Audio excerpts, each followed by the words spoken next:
Hi guys! Hello! This is for Sagittarius. Welcome dito sa aking channel. Kapalaran 888 Sagittarius. So, tingnan natin kung ano yung third week reading para sa inyong lahat.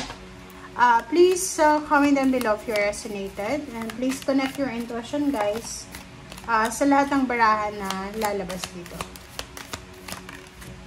Alright, Sagittarius, this is the moon, intuition, and ten of wands. Wow. Nakikita ko sa'yo dito, meron sa inyo na Sagittarius. Okay, hindi naman lahat. Some lang. Okay, mayroon dito na Sagittarius na sobra-sobra ka ng burnout. Okay, pagod na pagod ka na. It's either you're working, multitasking to eh. Nagtatrabaho ka sa umaga, sa gabi, nag-overtime, may part-time, may full-time, parang ganyan.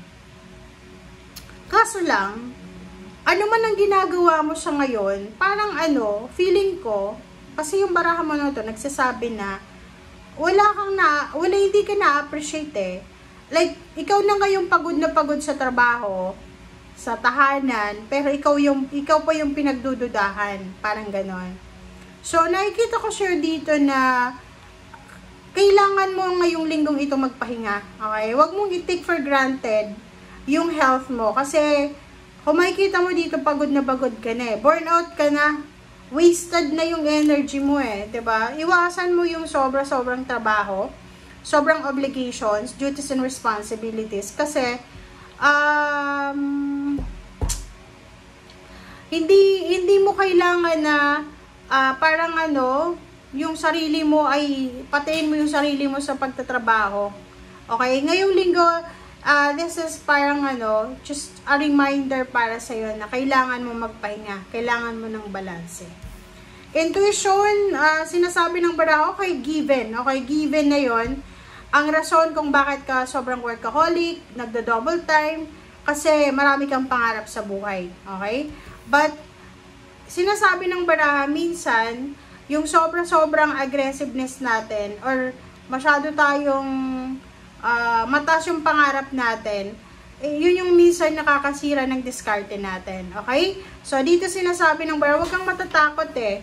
Kasi parang ang rason kung bakit ka sobrang workaholic is natatakot kang mawalan ng trabaho, mawalan ng pera, or mawalan ng relationship. Lalo na kung yung karelasyon mo ay masyadong materialistic, na importante lang is pera. Okay, first chakra, Archangel Michael, 'di ba? Kung ano man 'yan na kinakatakutan mo, just let go, surrender. Okay? Kasi alam mo ba sa buhay natin, sa panahon ngayon, wala tayong control, 'di ba? Kahit nga sobrang workaholic mo, tapos napapabayaan mo yung health mo, baka naman yung health mo yung mamroblema. Diba? So, nandito si Archangel Michael para sabihin sa'yo na you are protected. You don't need to worry. You and your loved ones are safe. You are protected. You are guided. So, dahan-dahan lang. Okay? Dahan-dahan lang tayo. Makakausad ka rin. Okay? Sa tamang paraan, sa tamang panahon. Wag mong aabusuhin ang sarili mo, Sagittarius, sa trabaho. Na parang bubugbugin mo na yung sarili mo sa pagtatrabaho, duties and responsibilities, ganyan. Okay? Okay. Prince of Swords. So, sinasabi ng baraha sa atin na iwasan natin maging aggressive, impulsive. Iwasan natin yung mabilis na gumawa ng aksyon. Okay. Alright. So, let's check. This is the last deck.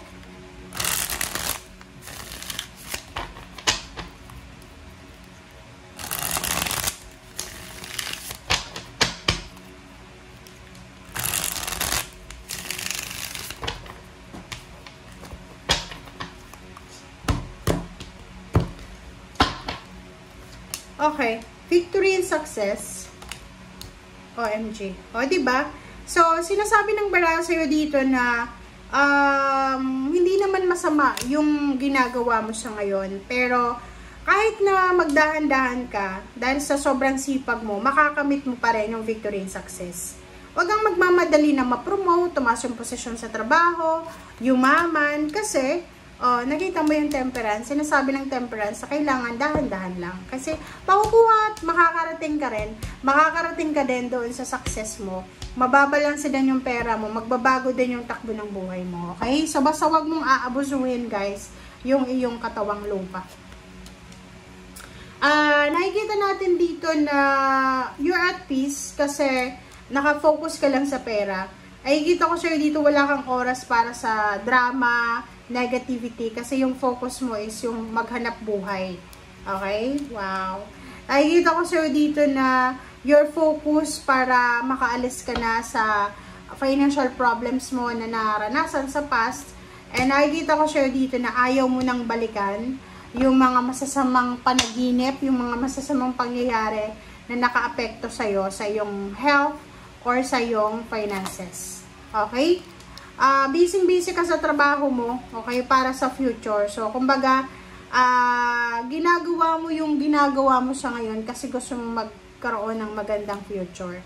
But yun na nga nandito yung strength, sinasabi ng barahan na make sure na balanse. Hindi ibig sabihin na trabaho lang tayo ng trabaho tapos 'di ba?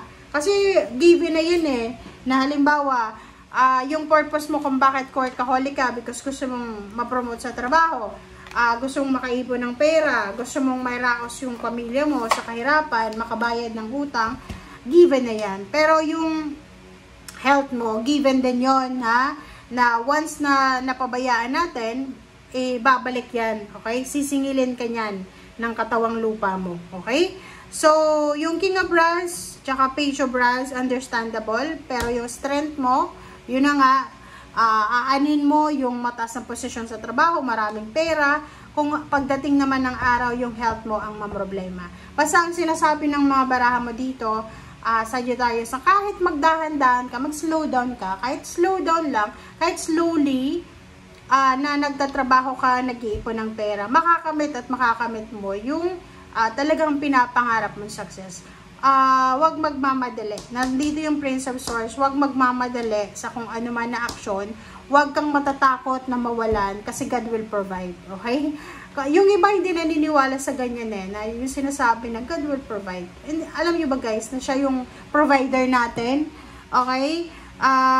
Sa ayaw at sa gusto ng mga tao, siya yung magpo-provide sa atin. So, you just need to do your job, diba? Yung ginagawa mo sa ngayon, nagtatrabaho ka, nag-iipon ka, but make sure na balance, guys, ha?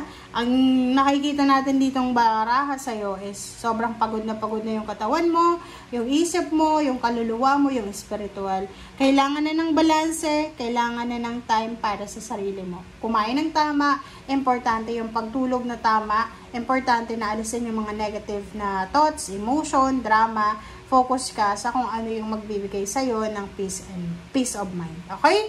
Thank you guys. Bye!